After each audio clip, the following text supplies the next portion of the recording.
Okay then.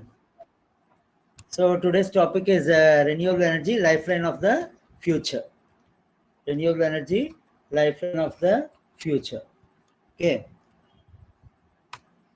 So what is energy? Energy ante enti? It is the capacity to do work. It is the capacity to do work. ఏదైనా పని చేయడానికి కావాల్సినటువంటి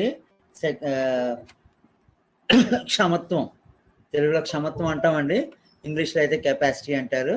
it is known as energy అనమాట. It is known as energy. Okay. So how many types of energies are there? మనకి బాగా తెలిసినటువంటి energy types ఇవేనండి. ఒకటి హీట్, వేడి. రెండు లైట్, కాంతి. మూడు సౌండ్, శబ్దం. నాలుగు కైనెటిక్ ఎనర్జీ, గతి శక్తి. కెమికల్ ఎనర్జీ, రసాయనిక శక్తి. ఎలక్ట్రికల్ ఎనర్జీ, విద్యుత్ శక్తి. గ్రావిటేషనల్ ఎనర్జీ, గురుత్వ శక్తి. And elastic or potential energy, స్థితి శక్తి. సో జనరల్గా ఇవన్నీ మనకి బాగా తెలిసినటువంటివేనండి. ఇందులో ఆ యొక్క heat energy, light energy, sound, ఇవన్నీ దాదాపు ఏంటి అంటే ఎవర్ లాస్టింగ్, అనంతకాలం వరకు మనకి ఇవన్నీ దొరుకుతూనే ఉంటాయి అన్నమాట. అనంతకాలం వరకు మనకి ఇవన్నీ దొరుకుతూనే ఉంటాయి. So what are the sources of energy? శక్తికి మూలాలు ఏంటి? శక్తికి మూలాలు ఏంటి? All forms of energy are stored in different ways in the energy sources we use every day.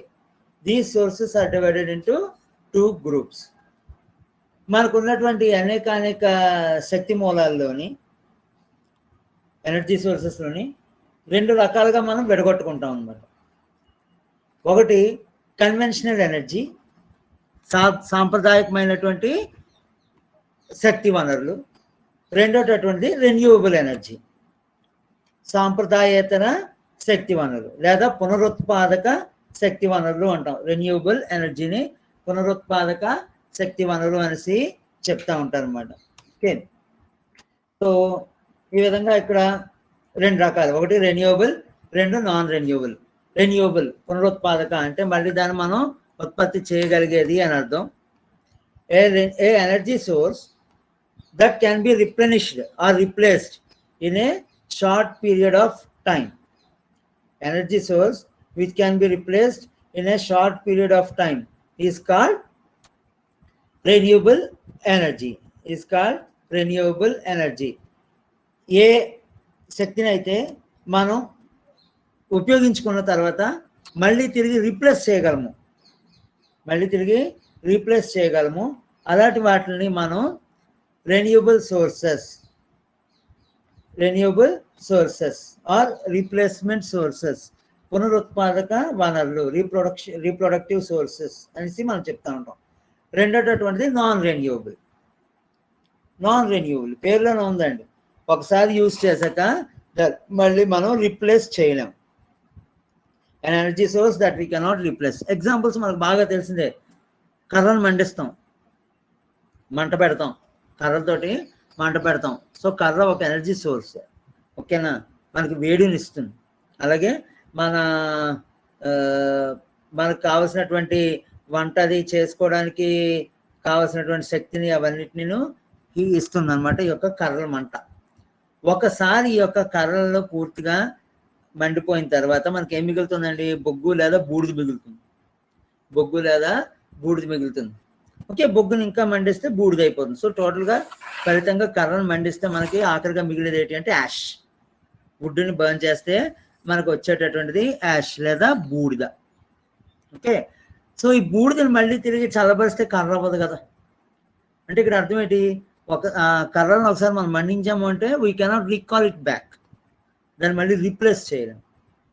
Same quantity, same material, దాన్ని రీప్లేస్ చేయలేం. సో ఇలాగ కర్రలు, బొగ్గు, ఇలా చాలా ఉన్నాయండి. వీటన్నిటిని మనం నాన్ రెన్యూవబుల్స్ అంటాం, అంటే రీప్లేస్ చేయలేనివి అని అర్థం అనమాట. సో ఈరోజు రెన్యూవబుల్ ఎనర్జీ గురించి తెలుసుకుందామని introduction. Renewable energy it's a sustainable energy which comes from natural resources which comes from natural resources such as sunlight, wind, tides, rain, geothermal energy, etc. Geothermal energy, etc. Okay.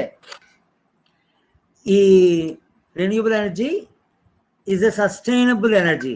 అంటే ఇది కంటిన్యూస్గా మనకు లభ్యమయ్యేటటువంటిది, ప్రకృతిలో లభ్యమయ్యేటటువంటిది from natural resources. ప్రకృతిలో స్వభావ సిద్ధంగా దొరికేవి ఏటేటవి? Sunlight సూర్యకాంతి, విండ్ గాలి, టైడ్స్ సముద్రంలో ఉండే అలలు, రెయిన్ వర్షం, అండ్ జియోథర్మల్ భూమి యొక్క ఉష్ణం అండి, భూమిలోంచి విడుదలయ్యేటటువంటి వేడిమి అనమాట. వేడి నీటి బొగ్గులు ఉంటాయండి, గైజర్స్ అంటారు, GYSERS గైజర్స్ అంటారు. అవి ఎర్త్ తాలూకా మ్యాంటిల్ పొర ఉంటుంది కదండి, భూమి లోపల క్రస్ట్ కింద మ్యాంటిల్ ఉంటుంది కదా, ఆ మ్యాంటిల్ పొరలో ఉంటున్నటువంటి లావా ఆ యొక్క వేడి వలన పైన ఉన్న నీరు ఉబుకుతుంది అనమాట, ఉడుకుతుంది. వాటిని గీజర్స్ అంటారు, ఆర్ హాట్ స్ప్రింగ్స్ అనమాట. ఈ హాట్ స్ప్రింగ్స్ మనం వంటలు అవి వాడడానికి ఈ యొక్క వీటన్నిటికి ఉపయోగించుకుంటూ ఉంటారండి. అవి కోల్డ్ ఏరియాస్లో ఉంటుంటాయి. Some aspects of renewable energy. ఈ రెన్యూవబుల్ ఎనర్జీ గురించి కొన్ని విషయాలు ఏంటంటే, it exist perpetually and is abundant.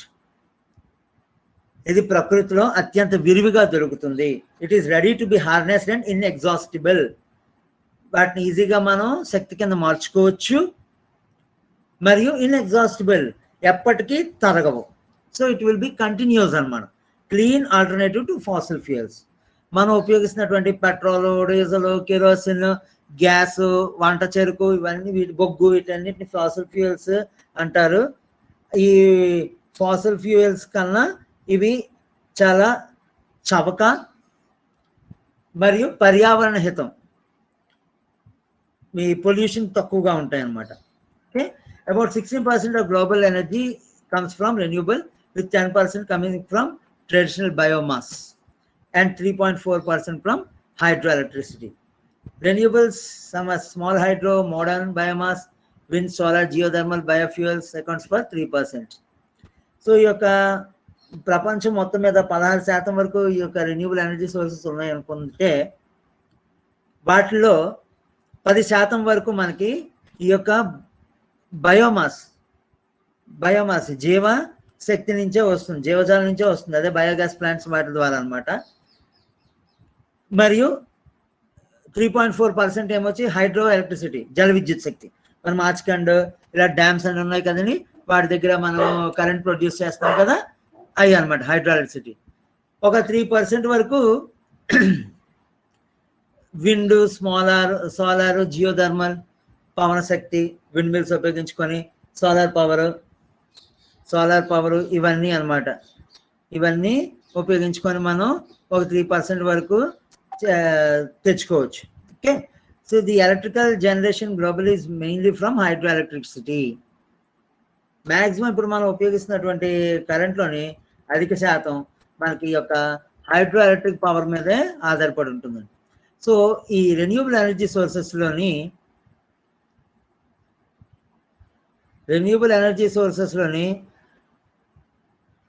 Priority బేసిస్లోని మనకి ఎక్కువ మొత్తంలో ఇప్పుడు మనకి హైడ్రో ఎనర్జీ వస్తుందండి. దాని తర్వాత విండ్ ఎనర్జీ, దాని తర్వాత సోలార్ జల విద్యుత్ శక్తి, పవన శక్తి, తర్వాత సౌరశక్తి, తర్వాత బయోమాస్ ఈ యొక్క జీవశక్తి అంటారు బయోగ్యాస్ ప్లాంట్స్ నుంచి. నెక్స్ట్ జియోథర్మల్ అన్నిటికన్నా చాలా తక్కువ అనమాట. హాట్ స్ప్రింగ్స్ అది చాలా తక్కువగా ఉంటుంది. సో ఇది ఆర్డర్ ఆఫ్ ప్రయారిటీ. అంటే ప్రస్తుతం ప్రపంచం మొత్తం మీద ఎక్కువ మొత్తంలోని యూజ్ చేసుకుంటున్నటువంటి యొక్క ఎనర్జీ సోర్సెస్ ఇవే. సో ఈ రెన్యూబుల్ ఎనర్జీలోని ముఖ్యమైనటువంటివి ఏంటంటే, ఒకటి సన్, రెండోది విండ్, మూడోది geothermal, 4 plants biomass, 5 water. Okay, so ఈ 5 ఎవర్ లాస్టింగ్. ఎందుకంటే సూర్యుడు దాదాపు ఇంకొక 10,000 బిలియన్ సంవత్సరాల వరకు ఇంకా ప్రకాశిస్తూనే ఉంటాడండి.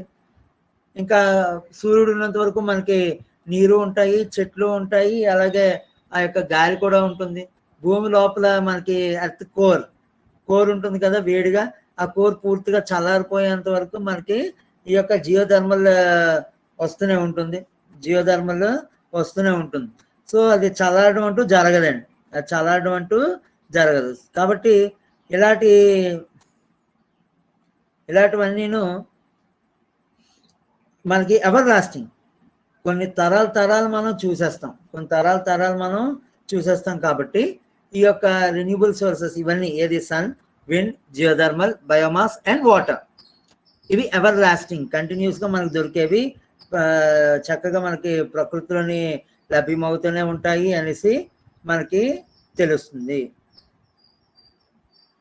లభ్యమవుతూనే ఉంటాయని మనకి తెలుస్తుంది. ఓకే, ఈ నాన్ రెన్యూబుల్ ఎనర్జీ సోర్సెస్లో ముఖ్యమైనటువంటివి ఏంటి అంటే ఆయిల్, కోల్, న్యాచురల్ గ్యాస్ మరియు nuclear power. Oil, coal, natural gas మరియు న్యూక్లియర్ పవర్. ఓకే, సో ఈ యొక్క ఆయిల్ భూమిలోంచి తీస్తాం. ఈ ఆయిల్ మనకి ఆయిల్, కోలు, న్యాచురల్ గ్యాస్ వీటన్నిటిని మనం భూమిలోంచే బయటికి తీస్తుంటాం. కాబట్టి ఇప్పుడు ఎంతకాలం అండి, అవి భూమిలో ఉన్నంత వరకు మనకి ఇబ్బంది లేదు. ఒకసారి వాటిని మనం తవ్వి తీసేసాక ఇంకా మళ్ళీ అవి మనకి దొరకవు. ఒకసారి తవ్వి తీసేసాక ఇంకా అవి మనకి దొరకవు అన్నమాట. సో దొరకపోవడం వలన యూజ్ చేసాక ఇంక మరి అదంతా ఇంకా ఎంటీ అయిపోతుంది. ఎంతవరకు అవి యూజ్ చేయగలమండి? ఫర్ ఎగ్జాంపుల్ మొన్న గణాంకాలు స్టాటిస్టిక్స్ ఏం చెప్తున్నాయంటే గత లాస్ట్ 100 ఇయర్స్లో ఈ యొక్క ఆయిల్, కోలు, న్యాచురల్ గ్యాస్ని మన భూమిలోంచి నియర్లీ 70% వరకు బయటకు తీసేసామట. 70% వరకు బయటకు తీసేసామనేసి మనకి క్యాల్కులేషన్స్ చూపిస్తున్నాయి. ఆ బిఫోర్ 100 years బిఫోర్ అంటే 18th century 19th century స్టార్టింగ్లోని ఇంకా చెప్పక్కర్లేదు, చాలా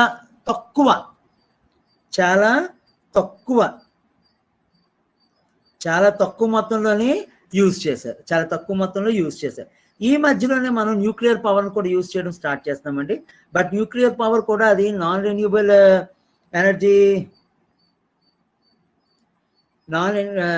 ఎనర్జీ సోర్సెస్ కిందే వస్తారు. దానికి మెయిన్ కారణం ఏంటి అంటే న్యూక్లియర్ పవర్ కూడా ఒకసారి కన్జ్యూమ్ అయితే ఇంకా మళ్ళీ తిరిగి దాన్ని మనం వెనక్కి తెచ్చుకోలేమండి. ఫర్ ఎగ్జాంపుల్ యురేనియం 235 ఉంది, అది ఎన్రిచ్డ్ యురేనియం అని చెప్తా ఉంటారు. యురేనియం 235 అని ఎన్రిచ్డ్ యురేనియం అనేసి చెప్తా ఉంటాం. ఈ యొక్క ఎన్రిచ్డ్ యురేనియం మనం ఒకసారి యూజ్ చేయడం స్టార్ట్ చేసాక అది పూర్తిగా డిసింటిగ్రేట్ అయిపోతుంది, మాయమైపోతుంది. ఆల్ఫా, బీటా, గామా కిరణాల కింద రేడియో యాక్టివ్ ఎలిమెంట్స్ కింద విడగొట్టబడడం ఇలా పూర్తిగా డ్యామేజ్ అయిపోతుంది అన్నమాట. అది అక్కడ ఇంకా ఉండదు. ఓకేనా? So what are the characteristics of a good source of fuel? మనం ఉపయోగిస్తున్నటువంటి ఫ్యూయల్స్, ఇంధనాలకి ఉండాల్సినటువంటి అతి ముఖ్యమైనటువంటి లక్షణాలు ఏంటి? Characteristics. Number 1, it should have a high energy output per unit mass or volume.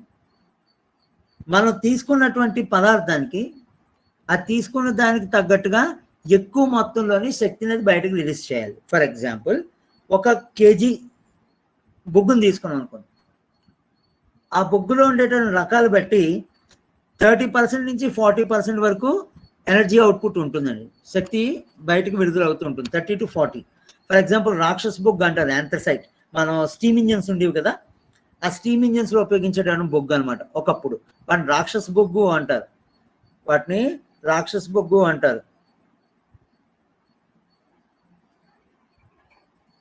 ఆ బొగ్గు, ఆ స్టీమ్ ఇంజిన్ ఎన్నో పెట్లను లాగుతూ ఉంటుంది, కనీసం 10-15 రైలు బోగీలను కంపార్ట్మెంట్స్ లాగాలి కదండి. సో దానికోసం ఎక్కువ మొత్తంలో శక్తిని అది రిలీజ్ చేయాలన్నమాట. ఆర్డినరీ బొగ్గు మనం ఇళ్లలో ఉపయోగించడం బొగ్గు వాడితే అది సరిపోదు. సో ఇలాగా యాంథ్రసైట్ వంటి వాటిని ఉపయోగించి వస్తూ ఉంటారు. సో ఈ ఒక గుడ్ ఫ్యూయల్, ఒక మంచి ఇంధన వనరులు ఎలాగ ఉండాలి అంటే అది తీసుకున్న కొద్దిగా అయినా సరే ఎక్కువ మొత్తంలో శక్తిని బయటకి రిలీజ్ చేయగలగాలి. It should be easily available, ఎక్కువ కష్టం లేకుండా దొరకగలగాలి. It should be easy to store and transport, దాన్ని మనం స్టోర్ చేయగలగాలి అంటే దాయగలగాలి, మరియు రవాణా చేయగలగాలి, ట్రాన్స్పోర్ట్ చేయగలగాలి. ఇట్ షుడ్ బి ఎకనామికల్ అంటే సద్వినియోగపరచడం. అది ఎలాగంటే ఒక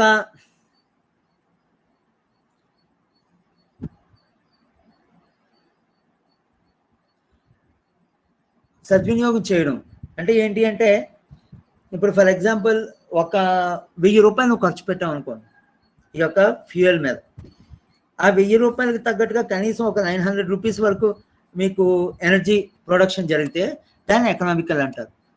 ఖర్చు పెట్టింది 1000, నీకు వచ్చింది 200, 300 అంటే అది ప్రాఫిట్ లేనిది అని అర్థం అనమాట. ఓకే, నష్టం కింద లెక్క. అసలు రెన్యూబుల్ సోర్సెస్ అంటే ఏంటి? The sources which are normal use to produce clean energy, వాటిని మనం రెన్యూబుల్ సోర్సెస్ అనేసి అంటుంటాం. The sources which are normal use to produce clean energy, ఏ విధమైనటువంటి పొల్యూషన్ లేకుండా స్వచ్ఛమైనటువంటి శక్తిని రిలీజ్ చేసేవే రెన్యూబుల్ సోర్సెస్. వీటి వలన క్లైమేట్ చేంజ్ కానీ అంటే వాతావరణంలో మార్పు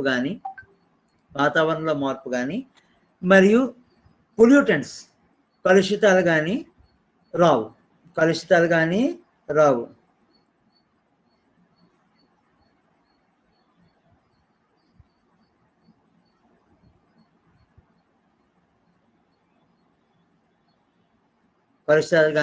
అనమాట. మన బొగ్గు అది వాడుతున్నప్పుడు కార్బన్ డైఆక్సైడ్ ఇలాంటివన్నీ గోల్డెన్ రిలీజ్ అవుతాయండి. ఈ రెన్యూబుల్ ఎనర్జీ సోర్సెస్ అలాంటివి ఏమీ ఉండవు. ఓకే, ఇందులో ఇది మరీ ముఖ్యంగా ఇది ఒక సస్టైనబుల్ ఎనర్జీ. సస్టైనబుల్ మీన్స్ ఇప్పుడే కాదు, అనంతకాలం వరకు మనం దాన్ని తయారు చేయొచ్చు, అనంతకాలం వరకు దాన్ని మనం యూజ్ చేయొచ్చు. ఓకే, అనంతకాలం వరకు తయారు చేయొచ్చు, అనంతకాలం వరకు దాన్ని మనం యూజ్ చేయొచ్చు. సో ఈ విధంగా సస్టైనబుల్ ఎనర్జీ అనేసి మనం చెప్తుంటాం. But it should also be energy efficiency. క్షమత్వం ఎక్కువ కలిగి ఉండాలి. అంటే ఏంటి అంటే మనకి ఎక్కువ మొత్తంలోని ప్రాఫిట్ ఉండాలి. అది ఉపయోగించేటప్పుడు ఎక్కువ మొత్తంలో ప్రాఫిట్ ఉండాలి.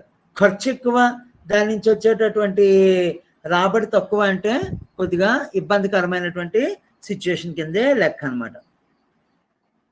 ఈ ప్రపంచం మొత్తం మీద ఇప్పుడు ప్రస్తుతం రెన్యూబుల్ ఎనర్జీ తాలూకా ఇంపార్టెన్స్ పెరిగిందండి. ఎందుకు అంటే it's the desire and necessity to avoid irreversible climate damage. Already మనం ఈ యొక్క శిలాజ ఇంధనాలు ఫాసిల్ ఫ్యూయల్స్ ఉపయోగించడం వల్ల, అదే పెట్రోల్, డీజిల్, కోల్, వంట చెరుకు, ఈ వుడ్, వీటన్నిటిని ఫాసిల్ ఫ్యూయల్స్ అంటారు. ఈ ఫాసిల్ ఫ్యూయల్స్ అన్ని యూజ్ చేయడం వలన మనకి ఎక్కువ మొత్తంలోని ఆల్రెడీ క్లైమేట్ డ్యామేజ్ అయిందండి. ఈ క్లైమేట్ డ్యామేజ్ని నివారించడం కోసం, కనీసం ఆపడం కోసం, ఫ్యూచర్లో క్లైమేట్ డ్యామేజ్ ఆగడం కోసం ఈ యొక్క రెన్యూబుల్ సోర్సెస్ని యూజ్ చేయడానికి మన వాళ్ళు కాస్త దృష్టి పెడుతున్నారు. నెక్స్ట్ రెండోది ఇంక్రీజ్ ఇన్ ఆయిల్ ప్రైసెస్. ఈ యొక్క ముడి చమురు, క్రూడ్ ఆయిల్ అంటాం కదా, పెట్రోల్, డీజిల్, గ్యాస్, కిరోసిన్ ఇవన్నీ తయారు చేసే ఆయిల్ని క్రూడ్ ఆయిల్ లేదా ముడి చమురు అంటారు. ఈ ముడి చమురు తాలూకా రేట్లు రోజు రోజుకి పెరిగిపోతున్నాయండి. దాని మెయిన్ కారణం ఏంటి అంటే ఈ చమురు ఉత్పత్తి చేసేటువంటి దేశాలు చమురు ఉత్పత్తిని తగ్గించేసాయి అన్నమాట. ఆయిల్ ప్రొడక్షన్ కంట్రీస్ ఆయిల్ ప్రొడక్షన్ని తగ్గించడం వలన గ్లోబల్లీ ఈ యొక్క ఆయిల్ తాలూకా డిమాండ్, ప్రపంచం మొత్తం మీద ఆయిల్ డిమాండ్ ఎక్కువైపోవడం వలన ఆయిల్ ప్రైసెస్ ఎక్కువైపోయి, సో ఆయిల్ ప్రైసెస్ ఎక్కువైతే మిషనరీస్ కూడా తిప్పడం కొంచెం ఇబ్బందే కాబట్టి వాటి నుంచి ఈ యొక్క తయారు చేసేటువంటి ఎనర్జీలు కూడా తగ్గించుకుందాం అనేసి ఇంకా రెన్యూబుల్ ఎనర్జీ సోర్సెస్ వైపు చూడడం మొదలుపెట్టారు. అండ్ నెక్స్ట్ది ఈ ప్రపంచంలో ఉండేటటువంటి ఎన్నో దేశాలు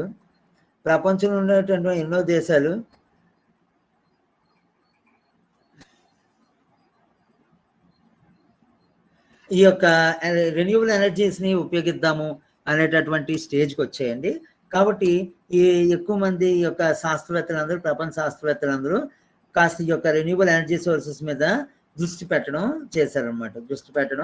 చేశారు. సో ఈ యొక్క రెన్యూబుల్ ఎనర్జీ సోర్సెస్లో ఉండేటువంటి ముఖ్యమైనటువంటి రకాలు, main types of renewable energy sources: number 1 solar, సౌరశక్తి; నెంబర్ 2 విండ్, పవన శక్తి; నెంబర్ 3 హైడ్రో పవర్ లేదా వాటర్ పవర్, జలశక్తి; నెంబర్ 4 బయోఫ్యూయల్స్, జీవ ఇంధనాలు; నెంబర్ 5 జియోథర్మల్, భూ ఉష్ణ. These are the main sources of renewable energy. Okay, ఈ జియోథర్మల్ తప్ప మిగతావన్నీ దాదాపుగా మనకి సూర్యుడితోటి కొద్దిపాటి సంబంధం కలిగి ఉన్నవేనండి. ఎందుకంటే సోలారు, విండ్, హైడ్రో ఇవన్నీ సూర్యుడి తాలూకా కదలికలు బట్టే వాటి యొక్క కదలికలు కూడా ఉంటాయి అన్నమాట. నెక్స్ట్ రెన్యూబుల్ ఎనర్జీ సోర్సెస్లో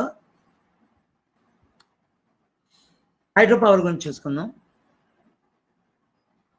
hydro power Jal Shakti.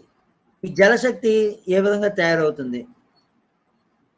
Hydro power is the power that is derived from the force or energy of falling water, which may be harnessed for useful purposes. జలశక్తిని ఏ విధంగా తీయగలం మనం? నీరు ప్రవహిస్తూ ఉంటుంది కదండి, జలం. ఆ ప్రవహిస్తున్నటువంటి ఆ యొక్క ప్రవాహం తాలూకా శక్తిని తీసుకొని మనం లేదా ఆ యొక్క ప్రవహిస్తున్నటువంటి వాగులు, వంకలు, జలపాతాల రూపంలో కిందకి జాలువారుతుంటే వాటి నుంచి మనం శక్తిని తీసుకొని ఈ యొక్క జల విద్యుత్ని తయారు చేయొచ్చు అనమాట. ఓకే, జల విద్యుత్ని తయారు చేయొచ్చు. సో ఈ యొక్క హైడ్రో పవర్ని ఏ విధంగా తయారు చేస్తారు? Number 1, it is a capture of moving water to generate electric power. కదులుతున్న ప్రవాహాన్ని అడ్డుకట్ట పెట్టి జల విద్యుత్ని తయారు చేస్తారు. Falling water is used to turn the turbine blades. Reservoir ద్వారా అడ్డుకట్ట కట్టేసి ఈ పైనుంచి ఎత్తి నుంచి కిందకి జలపాతం లాగా ఆ దారిని వదిలి ఆ దారిలోని మనం ఈ టర్బైన్ బ్లేడ్లు తిప్పినట్టయితే turbines convert hydraulic energy into mechanical energy. ఈ బ్లేడ్లు తిరుగుతూ ఉండడం వలన ఈ జలశక్తి కాస్త మెకానికల్ ఎనర్జీ, యాంత్రిక శక్తి కింద మారిపోతూ ఉంటుంది. Alternate converts mechanical energy to electrical energy. ఈ టర్బైన్ తిరగడం వలన మెకానికల్ ఎనర్జీ కాస్త పుడుతుంది కదండి. ఆ పుట్టినటువంటి మెకానికల్ ఎనర్జీ నుంచి షాఫ్ట్లో ఉంటుంది అన్నమాట. డైనమోస్ అనే వాటిని తిప్పడం ద్వారా ఈ యొక్క కరెంటుని ప్రొడ్యూస్ చేయొచ్చు. Okay, next, usually dams are constructed in water flow to generate electricity from rivers. నదులు వాటి మీద డ్యామ్స్ కట్టి మన హైడ్రో పవర్ ని తయారు చేస్తాం అనమాట. ఈ యొక్క హైడ్రో పవర్ లో రెండోటటువంటిది, ఫస్ట్ది నదుల మీద అండి, దాన్ని మనం రివర్ ఫ్లో అని చెప్తుంటారు లేదా రివర్ పవర్ అని చెప్తుంటారు. నెక్స్ట్ ఇది టైడల్ పవర్ లేదా వేవ్ టైడల్ పవర్. సముద్రంలో అలలు వస్తుంటాయండి, టైడ్స్ అంటాం. సముద్రంలో అలలు వస్తుంటాయి, వాటిని మనం టైడ్స్ అంటుంటాం. ఓకే, ఈ యొక్క టైడ్స్ ఆ యొక్క టైడ్స్ తాలూకా ఎనర్జీని మనం తీసుకొని ఈ మనకి కరెంట్ని మనం ప్రొడ్యూస్ చేసుకోవచ్చు. ఓకే, ప్రస్తుతానికైతే సోలార్ ఎనర్జీతో పోలిస్తే, సౌరశక్తితో పోలిస్తే ఈ యొక్క టైడల్ ఎనర్జీ అనేటటువంటిది అంత తొందరగా ఫీజిబుల్ కాదండి. ఎందుకంటే సముద్రం అడుగు పొరల్లోని మనం టర్బైన్ని స్థాపించాల్సి ఉంటుంది. ఆల్రెడీ వీటి గురించి మనం లాస్ట్ క్లాసెస్లో చెప్పుకున్నాం. సముద్రం అడుగు పొరల్లో టర్బైన్స్ని పెట్టాలి. ఆ టర్బైన్స్ పెట్టి వాటిని మనం తిప్పడం వలన ఆ యొక్క టైడల్ పవర్ని మనం సాధించుకోవచ్చు అనమాట. ఓకే, ఈ సముద్రంలో ఆటుపోట్లు అంటారు కదండి, అప్స్ అండ్ డౌన్స్ లేదా నీప్ టైడ్ అండ్ హీప్ టైడ్ అంటారు. ఈ ఆటుపోట్ల వలన ఈ యొక్క ఫోర్స్ పెరుగుతూ ఉంటుంది. కొన్ని ఏరియాల్లోని సముద్రం మధ్యలో ఫోర్స్ పెరుగుతూ ఉంటుంది. ఎక్కడెక్కడైతే ఈ యొక్క లీప్ టైడ్స్ అండ్ నీప్ టైడ్స్ ఎక్కువగా కనిపిస్తూ ఉంటాయో ఆటుపోట్లు, వాటి వలన వచ్చేటటువంటి ఆ యొక్క సముద్ర ప్రవాహాలు, ఓషన్ ఫ్లో అంటారు. ఈ ఓషన్ ఫ్లో గరిష్టంగా మ్యాక్సిమం ఎక్కడైతే ఉంటుందో అక్కడ టర్బైన్స్ పెడతారు. టర్బైన్స్ పెట్టి ఆ టైడల్ ఎనర్జీని తీసుకొని దాని నుంచి టర్బైన్స్ తిరిగేలాగా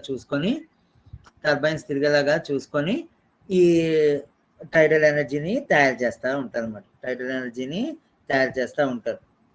ఈ టైడల్ ఎనర్జీలో రెండో రకమైనటువంటిది వేవ్ పవర్ అండి.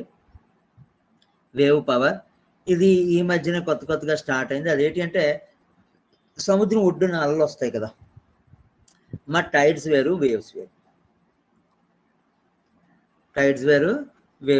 ఓకే, టైడ్ని ఇంగ్లీష్లో అలా అంటారు, వేవ్ని తరంగం అంటాం. సాధారణంగా మనం బీచ్లో నించినప్పుడు మనకి అల్లొచ్చి అని చెప్తూ ఉంటారు కదా.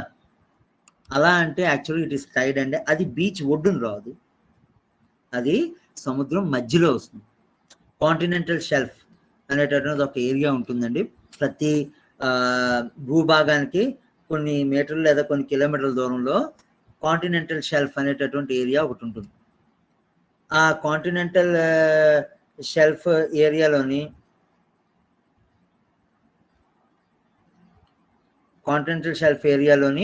మనకు వచ్చేటటువంటివి టైడ్స్. కాంటినెంటల్ షెల్ఫ్ ఏరియా దాటగానే మనకు వచ్చేవి టైడ్స్. అదే కాంటినెంటల్ షెల్ఫ్కి మన బీచ్ ఇసుక ఉంటుంది కదా, ఆ బీచ్కి మధ్య వచ్చేవి వేవ్స్. ఓకే, సో రెండింటికి చాలా తేడా ఉందండి. ఈ వేవ్స్ అనేవి చాలా షార్ట్ డ్యూరేషన్, తక్కువ పవర్ ఉంటాయి. వేవ్స్ మనం ఒడ్డుకు కొట్టుకొచ్చేవి కొంచెం పవర్ తక్కువగా ఉంటాయండి. అదే టైడ్స్ తీసుకుంటే చాలా ఎక్కువ పవర్తో ఉంటాయి. సో ఈ వేవ్స్కి ఏం చేస్తారంటే తరంగాల మీద, లేదా మన భాషలో చెప్పాలంటే అల్ల మీద పైకి కిందకి ఊగేలాగా కొన్ని బాయ్స్ అంటారండి, BUOY అంటారు ఇంగ్లీష్లో, బాయ్స్ అంటారు. అలాంటి బాయ్స్ పెట్టి వాటికి టర్బైన్లు తగిలించి ఆ బాయ్స్ పైకి కిందకి మూవ్ అవుతున్నప్పుడు ఆ టర్బైన్లు ఏమొచ్చి తిరిగి కరెంట్ని ప్రొడ్యూస్ చేస్తాయి. టర్బైన్లు తిరిగి కరెంట్ ప్రొడ్యూస్ చేస్తాయి. ఇది ప్రస్తుతానికి అయితే తయారీ దశలోనే ఉందండి. టైడల్ ఎనర్జీ అయితే ఎప్పటి నుంచో ఉంది. మన ప్రపంచంలోని యొక్క హైడ్రో పవర్లో చైనా, బ్రెజిల్, కెనడా, అమెరికా మరియు ఇండియా, ఈ ఐదు దేశాలు హైడ్రో ఎలక్ట్రిక్ పవర్ని ఎక్కువగా ఉత్పత్తి చేస్తున్నటువంటి దేశాల లిస్టులో ఉన్నాయన్నమాట. Okay, so hydro power plant ఏ విధంగా పనిచేస్తుంది అనేటటువంటిది ఇక్కడ మీకు ఒక చిన్న డయాగ్రామ్లో చూపించడం జరిగిందండి. కొంచెం దగ్గరగా చూడండి.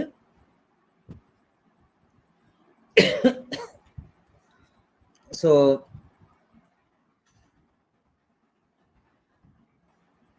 this is our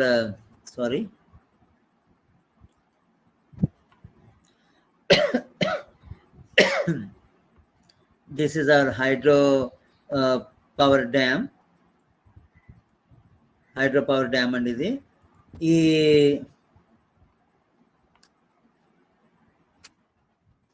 ఈ డ్యామ్లోని మనకి జాగ్రత్తగా మీరు చూసినట్లయితే రిజర్వాయర్ అంటే నీరుని మనం స్టోర్ చేస్తాం కదా, ఆ రిజర్వాయర్కి డ్యామ్స్ కడతారు. డ్యామ్స్ కట్టి డ్యామ్స్ తర్వాత స్పిల్వే గేట్స్ అంటారు వీటిని. ఈ స్పిల్వే గేట్స్ ద్వారా రిజర్వాయర్లో నీటి మట్టం పెరిగితే ఆ డ్యామ్ పై భాగం ఉండే స్పిల్వే గేట్స్ ద్వారా నీరు వదిలి ఈ నీరు యొక్క జనరేటర్ రూమ్లోకి వెళ్ళి టర్బైన్లు తిప్పడానికి వీలుగా తయారు చేయబడి ఉంటుంది. అప్పుడు ఆ నీరు జాలు వాడడం వల్ల ఇక్కడ ఉన్నటువంటి టర్బైన్, ఈ టర్బైన్ తిరిగి కరెంట్ ప్రొడ్యూస్ అవుతుంది అనమాట. ఆ టర్బైన్స్ నుంచి మెకానికల్ ఎనర్జీ కాస్త ట్రాన్స్ఫార్మర్ జనరేటర్లోకి వచ్చి కరెంట్ కింద ప్రొడ్యూస్ అవుతుంది. కరెంట్ని వచ్చి ట్రాన్స్ఫార్మర్స్ ద్వారా పవర్ హౌస్లో స్టోర్ చేసి పవర్ హౌస్ నుంచి వేరే ఊర్ల కాట్లకి కేబుల్స్ పవర్ లైన్స్ ద్వారా పంపిస్తూ ఉంటారు.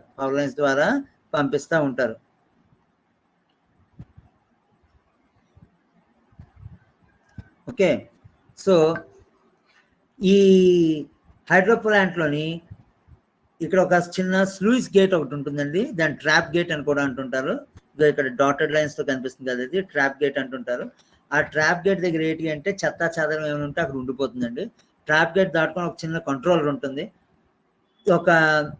దాని నుంచి ఒక సన్నపాటి నీటి ప్రవాహం కంటిన్యూస్గా ఈ యొక్క టర్బైన్ బ్లేడ్లు తిప్పడానికి యూజ్ చేస్తూ ఉంటారు. ఆ నీటి ప్రవాహం ద్వారా కరెంట్ని కంటిన్యూస్గా ప్రొడ్యూస్ చేస్తూ ఉంటారు అనమాట. ఈ ట్రాప్ డోర్ ఎందుకు పెట్టారు అంటే ఈ డ్యామ్ తాలూకా కన్స్ట్రక్షన్ చాలా ఎత్తుగా తయారు చేయడం వలన మరియు ఈ యొక్క నదీ తాలూకా నది యొక్క ప్రవాహము పూర్తిగా మనం వడ్డేస్తే ఆ ఏరియాలోని ప్రెషర్ ఎక్కువైపోయి ఆ డ్యాములు పగిలిపోయే ఛాన్సెస్ ఎక్కువగా ఉన్నాయండి. డ్యామేజ్ అయ్యి కింద లోతట్టు ప్రాంతాలు మునిగిపోయే ఛాన్స్ ఎక్కువగా ఉంటుంది. కాబట్టి నదిని మనం అడ్డొచ్చు కానీ దాన్ని ఆపకూడదు. సో కంటిన్యూస్గా వాటర్ ఫ్లో అయ్యే విధంగా కింది వైపు ఒక ట్రాప్ డోర్ పెడతారండి. ఆ ట్రాప్ డోర్ గుండా కంటిన్యూస్గా మనకి వాటర్ ఫ్లో అవుతూ ఉంటుంది. ఆ వాటర్లోకి నుంచి ఒక టర్బైన్ ఉంచడం వలన మనకి ఈ కరెంట్ ప్రొడ్యూస్ అవుతూ ఉంటుంది కంటిన్యూస్గా. అనమాట. సో డ్యామ్ అంటే ఏంటి? What is dam? It is a medium structure. Dam is a medium structure, medium to store water at a height. Okay. So నీటిని నిల్వ ఉంచడానికి ఉపయోగించేటటువంటి ఒక చిన్న మనిషి తయారు చేసినటువంటి కన్స్ట్రక్షన్ అనమాట. నీటిని నిల్వ చేయడానికి మనిషి తయారు చేసినటువంటి ఒక చిన్న కన్స్ట్రక్షన్. దాన్ని మనం డ్యామ్ అని చెప్తూ ఉంటాం. ఈ డ్యామ్లో ఏంటంటే ఉంటాయండి, ఫ్లడ్ గేట్స్ ఉంటాయి. మీరు ఒకవేళ ఈ డయాగ్రామ్ చూడగలిగితే ఈ పై భాగంలో ఉండేటటువంటి గేట్స్ అనమాట, వాటి మనం ఫ్లడ్ గేట్స్ అంటాం. ఆ ఫ్లడ్ గేట్స్ ఏం చేస్తాయి? They prevent water flow into specific and regions.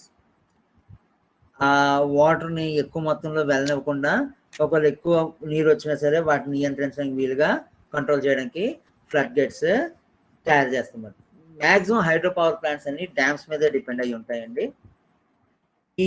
ఇప్పుడు మనకి ఇందాక మీకు చూపించినటువంటి డ్యామ్ చూపించాం కదా, హైడ్రో పవర్ ప్రాజెక్టు. దాని తాలూకు ఒక ఫిగర్ ఒకసారి మనకు చాలా జాగ్రత్తగా ఇక్కడ చాలా స్పష్టంగా కనిపిస్తుందండి. ఇది నదికి అడ్డగా ఒక డ్యామ్ కట్టడం జరిగింది. కానీ నదీ ప్రవాహాన్ని పూర్తిగా మనం అడ్డేయలేదు. సో డ్యామ్లో 2 భాగాలు ఉంటాయన్నమాట. ఒకటి పవర్ హౌస్ జనరేటర్. ఇది పవర్ హౌస్ అంటారండి. ఇందులో టర్బైన్ మరియు పవర్ ఉత్పత్తి చేయడానికి కావాల్సినటువంటి ఈ యొక్క టెర్మినల్స్, వాటిని ట్రాన్స్ఫార్మర్స్ అంటారు. ట్రాన్స్ఫార్మర్స్, జనరేటర్స్ అన్ని ఉండేటటువంటి భాగం. రెండోటటువంటిది ఇది స్పిల్వే, అంటే నీటి ప్రవాహాన్ని బయటకు వదులుతుంది అనమాట.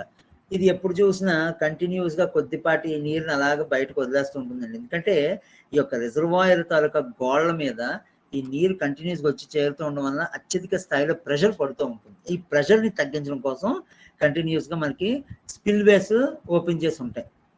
స్పిల్వేస్ వేరండి, మళ్ళీ డ్యామ్ గేట్లు వేరండి. డ్యామ్ గేట్లు ఎప్పుడు ఎత్తుతారు అంటే ఆ డ్యామ్లో ఎక్కువ మొత్తంలో పైన ఎగువ ప్రాంతాల్లో వర్షాలు బాగా పడి ఆ డ్యామ్స్లోకి ఎక్కువ మొత్తంలో నీరు చేరిపోతుంటాయి. ఎక్కడైతే ఈ యొక్క డ్యాములు పేలిపోతాయి లేదా పగిలిపోతాయి అనేటువంటి భయం వేస్తుందో ఆ టైంలోనే డ్యామ్ గేట్స్ పైకెత్తి నీరుని కింద దిగువ ప్రవాహానికి, అంటే కింద లోతట్టు ప్రాంతాల వైపు నీటిని వదిలేస్తారు అనమాట. స్పిల్వే మాత్రం ఎప్పుడు తెరిచే ఉంటుందండి. అది వాటర్ని కంటిన్యూస్గా తనకుండా కొద్దిపాటి స్లోగా పంపిస్తూనే ఉంటుంది. ఓకే. ఈ డ్యామ్ తాలూకు అడుగు భాగంలోని, అంటే దాదాపు రిజర్వాయర్ తాలూకు అడుగు భాగం నుంచి ఒక గేట్లెట్ నిర్మాణం ఉండి అందులోంచి కంటిన్యూస్గా వాటర్ యొక్క టర్బైన్లోకి చేరుతూనే ఉంటుంది. ఈ ప్రవాహాన్ని ఎప్పుడు పడితే అప్పుడు మనం పెంచవచ్చు లేదా తగ్గించవచ్చు. ఇక్కడ ఈ లేక్ ఉంది కదండి, ఆ లేక్ తాలూకు అంచు దగ్గర మనకు ఒక ఇది ఉంటుంది, ఏది కంట్రోల్ గేట్. ఈ యొక్క కంట్రోల్ గేట్ ఉపయోగించి ఆ టర్బైన్లో పంపిస్తున్నటువంటి వాటర్ ఫోర్స్ని తగ్గించవచ్చు మరియు పెంచవచ్చు అన్నమాట. ఓకే.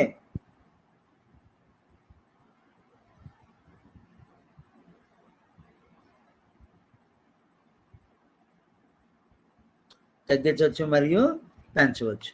సో ఈ విధంగా డ్యామ్స్ పవర్ ప్రొడ్యూస్ చేస్తూ ఉంటాయి అన్నమాట. డ్యామ్స్ పవర్ని ప్రొడ్యూస్ చేస్తూ ఉంటాయి. ఓకేనా. ఇప్పుడు చూడండి, ఆ కంట్రోల్ గేట్స్ని మనం స్లూయిస్ గేట్స్ అని చెప్తా ఉంటారు. ఈ ఎక్కువ పవర్ ఎక్కువ ఇది వస్తే, ఏది వాటర్ ఎక్కువ చేరిపోతే ఈ స్లూయిస్ గేట్స్ని పైకెత్తేసి నీరుని డ్యామ్ మీదుగా కిందకి పంపించేస్తారు అన్నమాట. డ్యామ్ తలక మీరు ఈ కన్స్ట్రక్షన్ చూసే ఉంటారు, ఇలాగా పైనుంచి కిందకి ఇలాగ దిగేటటువంటిది. ఓకే. సో ఈ సన్నపాటి పాయని, అంటే డ్యామ్ మధ్యలో ఉండేటువంటి ట్యూబ్ ఉంటుంది, ట్యూబ్ని మనం పెన్ స్టాక్ అంటారు, ఇంగ్లీష్లో పెన్ స్టాక్ అంటారు. ఇది కంటిన్యూస్గా వాటర్ని పంపిస్తూనే ఉంటుంది, పవర్ ఇక్కడ టర్బైన్ ద్వారా పవర్ ప్రొడ్యూస్ అవుతూనే ఉంటుంది. ఓకే. సో హైడ్రో ఎనర్జీ తాలూకా అడ్వాంటేజెస్ ఏంటి? It is very cheap to operate. ఒకసారి డ్యామ్ని కన్స్ట్రక్ట్ చేసేస్తే ఇంకా మళ్ళీ ఆ యొక్క డ్యామ్ తాలూకా ఏమైనా డ్యామేజ్ అయ్యాయా లేదా చెక్ చేసుకుంటే చాలు తప్ప ఎక్కువ మొత్తంలో మెయింటెనెన్స్ అంత అవసరం లేదండి. ఈజీగా దీన్ని మనం ఆపరేట్ చేయొచ్చు హైడ్రో పవర్ ప్లాంట్ని. Its long life and low operating cost than all the other power plants.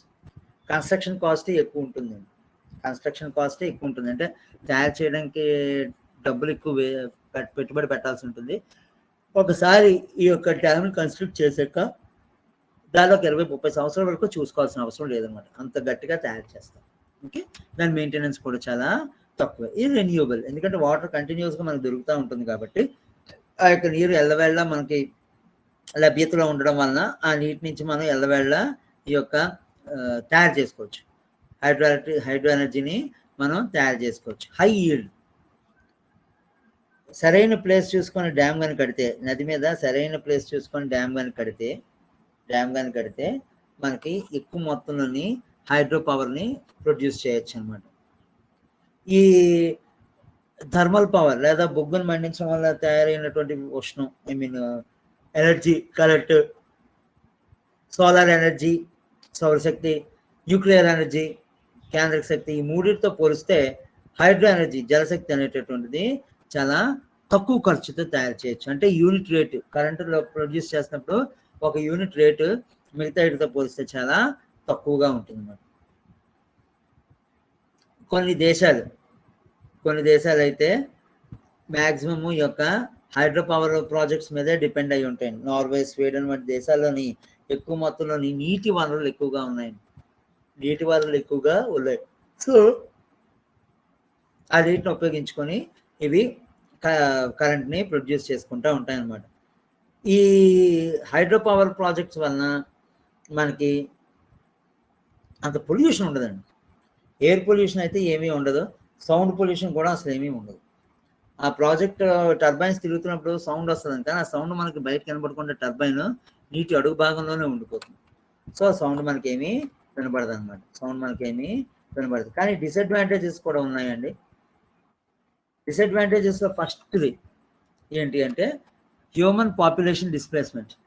ఒక డ్యాము కట్టాలి అంటే ఒక నది మీద, ఆ డ్యామ్ కట్టడం వలన ఏమవుతుంది అంటే ఆ డ్యామ్ కట్టినటువంటి ఏరియాలోని మరియు దాని పరిసర ప్రాంతాల్లోని నీటి తాలూకా చేరిక వలన, అంటే నీరు చేరిపోతూ ఉండడం వలన అక్కడ ఉండేటటువంటి ప్రాంతాలు మునిగిపోతాయి.